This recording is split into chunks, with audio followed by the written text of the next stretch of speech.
Hola, buenos días. Soy Alfonso de la Vega. Vengo a presentar un conjunto de ensayos que he ordenado bajo el título de Misterios ocultos del Quijote. Es un libro escrito ya hace algún tiempo, terminado aproximadamente hace 10 años, con motivo del anterior centenario del Quijote, de la primera parte. Y es un libro que empecé a escribir hace pues mucho tiempo, poco a poco, porque hubo un momento en que me planteé, como ciudadano español, cuáles eran las relaciones mías con la cultura española, con la cultura de mi país. Empecé investigando si era cierto el sentido que se solía achacar al Quijote como un libro destinado a ridiculizar los libros de caballerías, o un libro pues tridentino, ortodoxo, en fin, implicado en la moral del siglo de oro de la época. Entonces me fui dando cuenta, según iba investigando y leyendo no solamente el Quijote, sino distintos textos, que no era tal, o por lo menos a mí me parece que no era tal. En el Quijote hay un aspecto que tiene que ver con lo, diríamos ahora, políticamente correcto, que es el mundo de evitar la censura, de evitar los problemas en ese momento de la sociedad española, que podían ser bastante importantes para autores heterodoxos.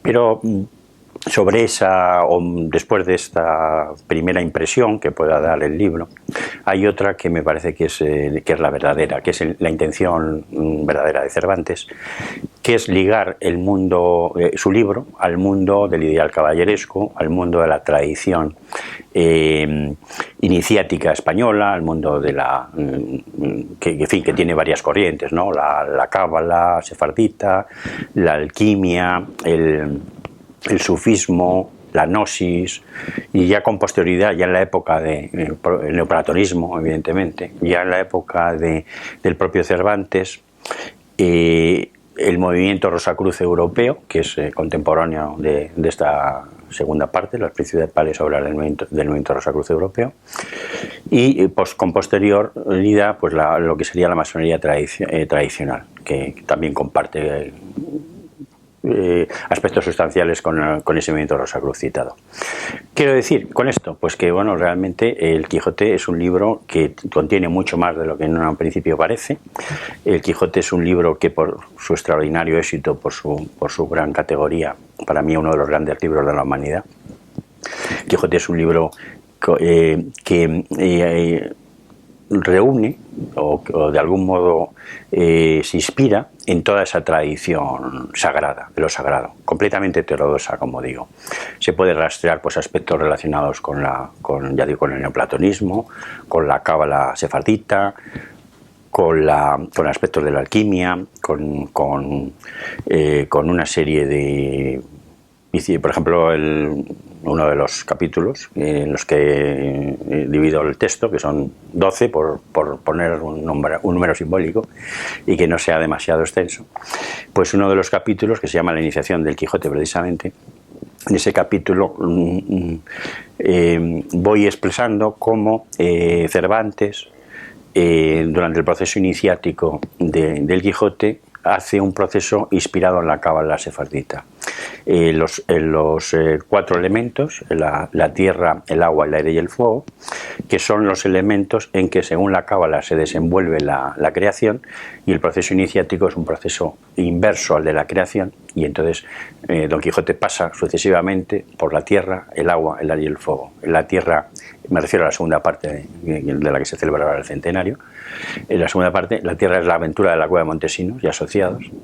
El agua es la aventura del barco encantado, en que, como recordarán los oyentes, tanto Don Quijote como Sancho son pescados por unos pescadores en el Ebro, porque en sus aventuras están a punto de ahogarse.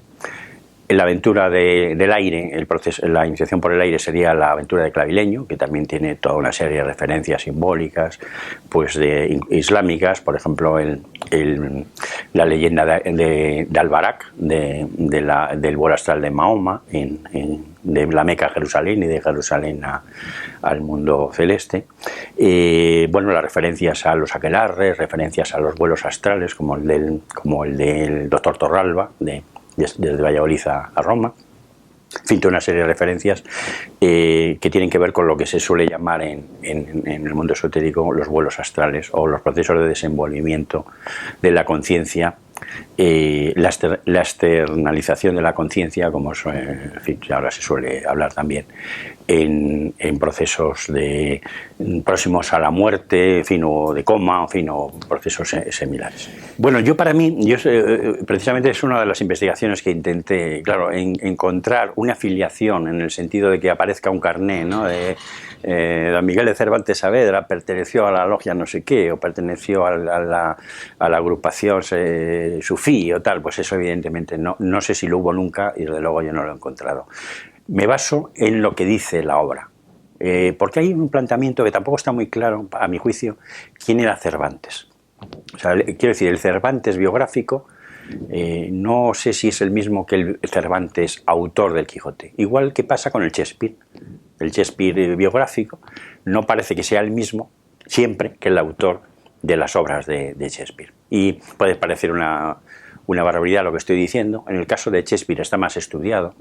En el caso de Shakespeare pues parece ser que hay una serie de actuaciones, incluso a lo mejor quizás de la propia obra en su conjunto de Marlowe y sobre todo de Sir Francis Bacon, el aristócrata inglés emparentado con la Casa Real inglesa, que fue el imperator, el jefe de la sociedad Rosacruz inglesa, en esa época justo en la que vivió Shakespeare y Cervantes. En el caso de Cervantes, bueno, pues tampoco la biografía que conocida de él, aunque era un hombre heterodoxo, estuvo excomulgado 3 veces, tuvo problemas con el asunto de Espeleta en Valladolid, estuvo detenido por la muerte de este personaje. En fin, tuvo sus peripecias judiciales, ¿no? Como es conocido.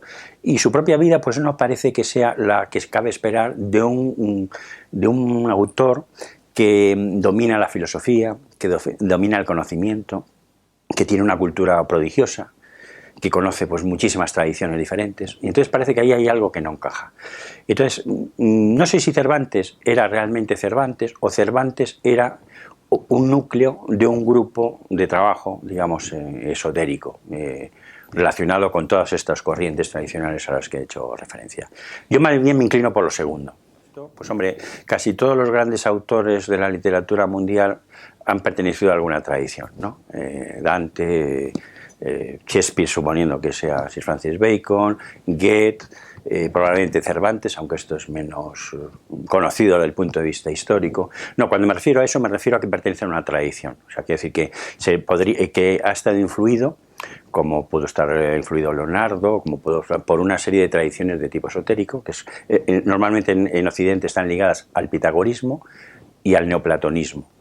En el caso español está ligada también a la cábala sefardita, que es digamos, hay una vinculación entre el neoplatonismo y la escuela de Alejandría y el desarrollo de la cábala sefardita, especialmente en el Zohar, o libro del esplendor, que es un libro de gran importancia para la cultura tradicional judía, sefardita, y es un libro escrito en arévalo.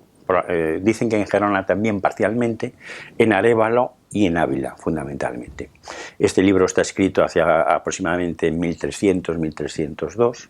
También hay muchas peripecias sobre si el libro lo escribió Moisés de León o estamos como en otro caso de Cirabete Benengel, y hay otras historias parecidas a la del propio Quijote, pero es un libro que plasma la tradición esotérica española ligada al movimiento sefardí.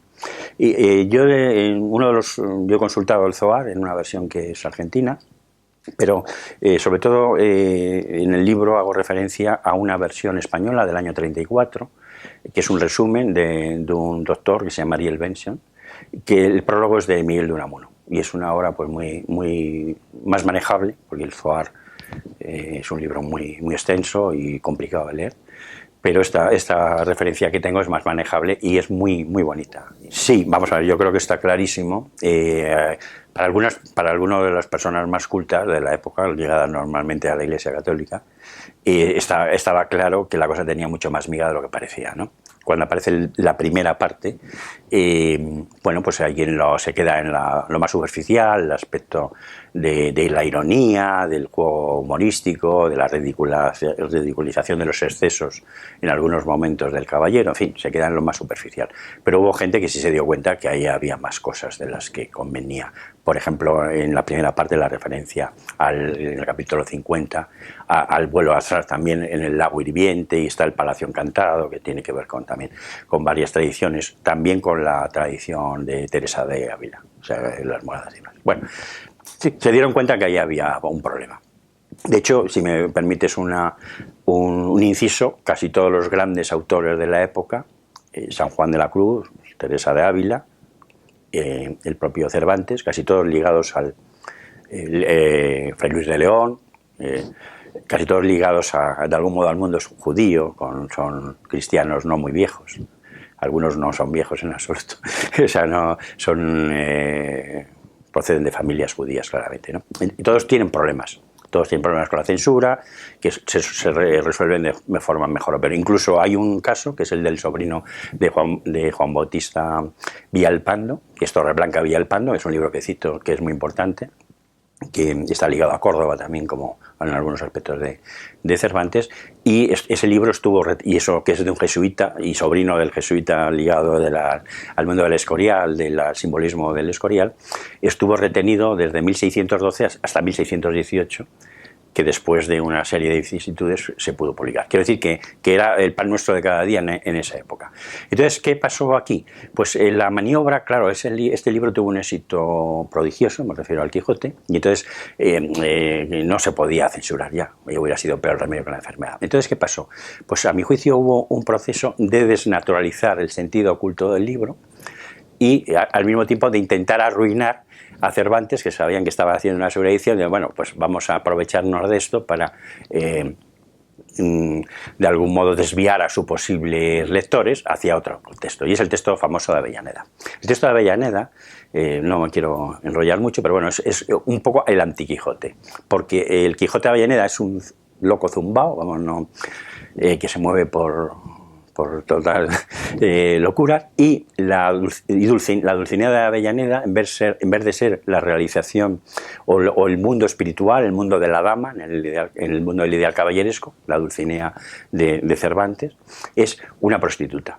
Entonces Don Quijote de Avellaneda termina en el Hospital del Nuncio de Toledo, en el loquero, y Dulcinea pues como una prostituta. O sea, quiero decir que es un proceso de degradación de lo que significaba realmente el planteamiento de Cervantes en la primera parte. Incluso yo, en uno de los autores, lo cito en el libro, hay un autor que cita al padre Mir, y parece ser que en el siglo ya posterior el Quijote fue objeto de un auto de fe, y lo quemaron los jesuitas. Pero esto lo digo como una referencia que no he podido contrastar con más fuentes, pero sí está claro que hubo, después del éxito inicial de la obra, que traducida a muchísimos idiomas, entre ellos el inglés, que dio lugar a una serie de anécdotas con Bacon precisamente, da lugar a un proceso en que es como si lo dejaran morir, ¿no? Como si dejaran.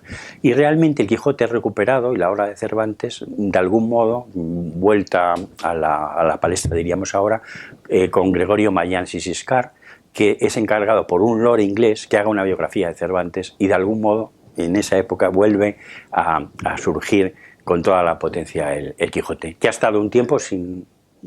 Ya esto estábamos hablando de 1738, si no recuerdo mal.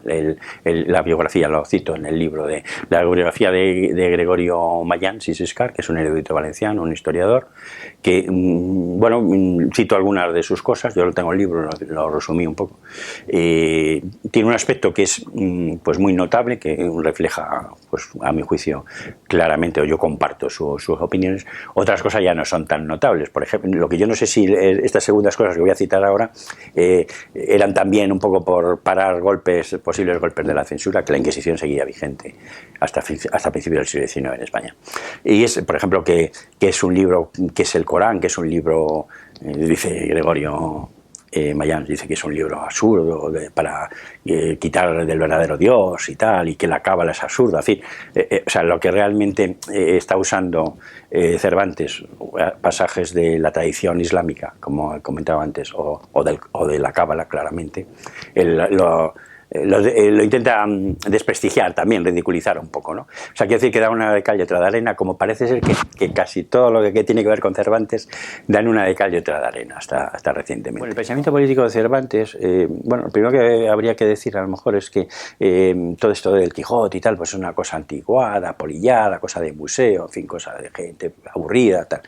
Bueno, realmente el Quijote de aburrido no tiene nada, es una lección total sobre la vida, y entre ello, dentro de esa lección sobre la vida, el aspecto político de las cosas, ¿no? Cervantes no liga todo lo político a lo que entendemos ahora por político, porque entiende que lo político se basa en cada persona, en un primer aspecto. El todo depende de las partes, que es la primera. Por eso él habla de la iniciación y habla del proceso de ser buen ciudadano. No puede haber una república sin republicanos, o sea, pues eso es viene a decir. ¿Dónde incide principalmente Cervantes en el pensamiento político, tal como se traduce en el Quijote? Pues sobre todo, aunque hay muchas referencias, sobre todo y especialmente en la segunda parte, en la aventura de la ínsula Barataria. Sabemos que Don Quijote y Sancho están hospedados en casa de los duques, que ya es una primera referencia.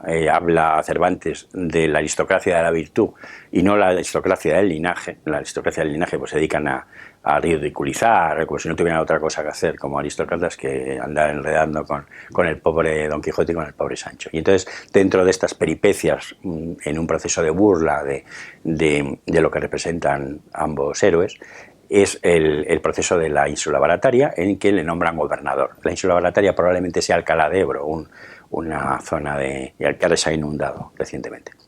Entonces, bueno, con motivo de esa entronización como gobernador, Don Quijote, siguiendo un poco las pautas de Platón, le da una serie de consejos al Sancho, que va a ser gobernador.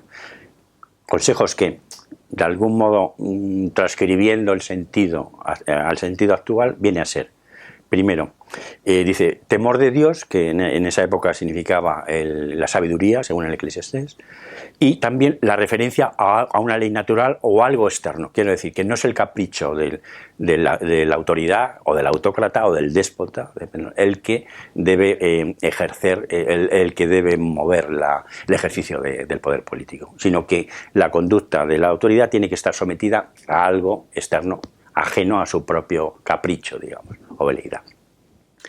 Esa es la primera que explica. Luego la segunda que explica Don Quijote a Sancho es que se conozca a sí mismo, que es un poco lo que estaba diciendo. No puede haber una gran república si la gente no tiene valores republicanos, por ejemplo. Entonces, en el caso de Sancho, pues le dice, conócete a ti mismo, y si te conoces, pues sabrás lo que puedes hacer, sabrás tus defectos y evitarás que tus defectos sean motivo de chantaje para terceros. Una reflexión también que creo que es también de suma actualidad, ¿no? Y luego, ya después, Don Quijote, estos son los dos principios fundamentales de la actuación política: el respeto a una ley natural y el saber cuál es mi relación con esa ley natural, o constitución, o referencia codificada o no de tipo de principios morales o de éticos. Luego hay otra serie de consejos, como a mí, vamos, me parece de especial interés y de especial actualidad, cuando le dice Don Quijote a Sancho: mira, Sancho, haz pocas leyes, y si las pocas leyes que hagas, mira que se cumplan, porque si no se cumplen, quedas en una situación de ridículo y tu autoridad se ve disminuida. Y bueno, pues esto me parece que es de total actualidad ahora, cuando tenemos, pues no son decenas o cientos de miles de leyes en España que se aplican según el capricho del poder en cada momento, y a unos se les aplica y a otros no, porque entre otras cosas casi no se sabe ni lo que hay que hacer.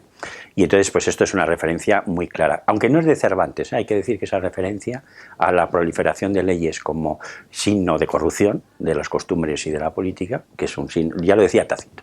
Tácito decía que un signo absolutamente claro de corrupción de la política y de las costumbres era que hubiera muchísima proliferación de leyes y de normas y tal. Porque eso genera corrupción corrupción del entendimiento, que es la primera corrupción de todas, el no entender las cosas, y segundo, corrupción en cuanto a la arbitrariedad en la aplicación de algo que es casi de suyo inabordable de aplicar.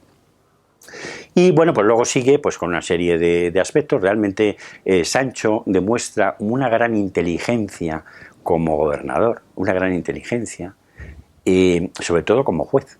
O sea, es sumamente interesante porque en esto también es un planteamiento que hace Cervantes con Mateo Alemán y con algunos otros hombres de la época, y que ven que como la justicia, como es tradicional en España, pues deja mucho que desear, por decirlo suavemente. Y no. Entonces, en cierto modo son partidarios de una justicia más ágil, como puede ser la islámica, en cierto modo, ¿no? No me refiero a eso, no, en cuanto que era menos procedimiento, menos... Cervantes dice, estés a la parte, vaya a la tal, y los pleitos se eternizaban, ¿no? Que luego que es un pensamiento ilustrado, porque esto es el barón Holbach, también lo explica en su magnífico libro sobre moral de enciclopedia, también dice que gran parte del problema de la sociedad es la justicia, ¿no? Este follonamiento hecho un poco a propósito, y que evita, y que es el apogeo pues, de golillas, escribanos, corchetes y todas las argullas. Entonces, bueno, pues Sancho demuestra ser un gran juez, que tiene mucho sentido de la justicia innata, que es gran parte, yo que soy profano en leyes, yo lo que creo que pasa en este momento, hasta cierto punto, es que se ha perdido un poco el sentido común en las leyes y en las relaciones. O sea, todo es tan complicado, todo tan fuera, tan artificial, que se pierde, bueno, pero ¿para qué sentido tiene esto? Y muchas veces la justicia se ve entorpecida, si no completamente obstaculizada, ¿no?